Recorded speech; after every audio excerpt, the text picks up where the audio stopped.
Les interdits Minatora, c'est seulement ce qui était explicite dans la Torah. C'est très intéressant. Bien que Shabbat, on déduit de ce que la Torah a interdit, il y a les Avot et les Toladot. Shemitah, c'est différent. Ce qui est écrit dans la Torah est écrit. Tout le reste, c'est seulement des Rabbanan. Donc, qu'est-ce que la Torah elle a dit? Enolokem la Torah, et la al hazri'a. C'est écrit dans la Torah, ne pas semer. Au point où il y a qui disent que planter des arbres, c'est des Rabbanan, parce que c'est pas ce que la Torah n'a pas dit. Il y a qui ne sont pas d'accord, le Chazon Ish n'est pas d'accord, il dit qu'il n'y a pas de différence. Mais il faut savoir qu'il y a qui pensent que planter un arbre, c'est seulement des Rabbanan. Ou bien Zmira. C'est quoi Zmira? C'est tailler la vigne, parce que la vigne, c'est quelque chose de spécial. Et là aussi, il y a une marloquette qui dit que c'est seulement la vigne, Rav Yashiv dit, ou le kiwi, que si tu ne tailles pas, tu auras très peu de fruits. Ou pas. C'est-à-dire que c'est essentiel à la vigne de la tailler, sinon il n'y a pas de fruits.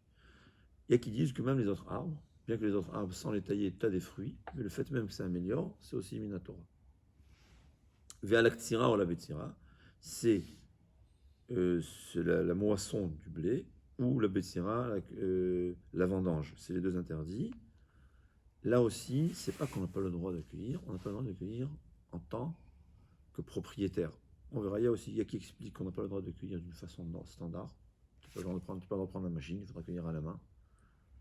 Et il y a qui disent que la kavana, c'est qu'on n'a pas le droit de cueillir en tant que propriétaire. Là, il explique en vérité, moi je vous ai dit de mémoire, mais Raphaël Kanevski qui explique que la kavana, elle est, que le sens du Rambam, c'est qu'on n'a pas le droit de cueillir si on a l'intention de nettoyer la terre. Ou bien il fait la vendange pour pouvoir ensuite que ça pousse plus. Mais de mémoire, il y a qui explique que le sens, c'est qu'on n'a pas le droit de cueillir en tant que propriétaire. Il faut abandonner. Ve'echad hakerem, ve'echad hash'ara ilanod, et tous les interdits de la Torah, c'est que ce soit ou à la vigne, ou bien tous les autres arbres, ce qui est interdit dans la Torah, il sera interdit aussi dans les autres arbres. Donc apparemment, dans le Rambam, on n'a pas le droit de tailler un arbre, même si ce n'est pas de la vigne. C'est Raphaël Kanevski qui explique. Non, alors Raphaël dit non, c'est pas le sens. On a le droit de tailler un arbre Minatora, évidemment. Et là, il veut dire que c'est halakha là qu'on n'a pas le droit de cueillir, de vendanger de la façon normale. Il faut faire un chinouille, un changement. Il dit que même les autres arbres, on n'a pas le droit. Il dit donc, tailler un arbre pour que ce soit, ou cueillir les fruits pour que ça pousse mieux, ou bien même planter un arbre, ça sera des oraita. C'est l'avis de Raphaël Kanevski. En vérité, il y a beaucoup d'avis. Nous, on étudie Raphaël Kanevski, plutôt Raphaël Kanevski. J'essaye, quand je me souviens, de dire les autres avis. Mais en tout cas, ce qu'on retient, à retenir. La Torah, elle a parlé de 4 melachot. Ouais.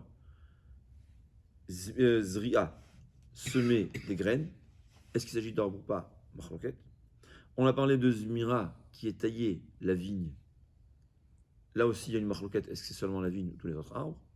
Et on a parlé de Ktsira ou Betsira, c'est la moisson et la vendange. Là aussi, comment expliquer? Il y a plusieurs explications. Après, il explique qu'il s'agit qu'on moissonne ou qu'on vendange pour que ça s'améliore, pour l'année prochaine, j'aurai plus de fruits. Ça sera Asur Minatora. Mais tout le reste, c'est des Rabbanan. Quelle est la différence? On verra qu'il y a certaines choses que Chachamim ont permis quand c'est des Rabbanan, alors que quand c'est des Oraita, on ne peut pas permettre. Adkam, le cours de Shemitah.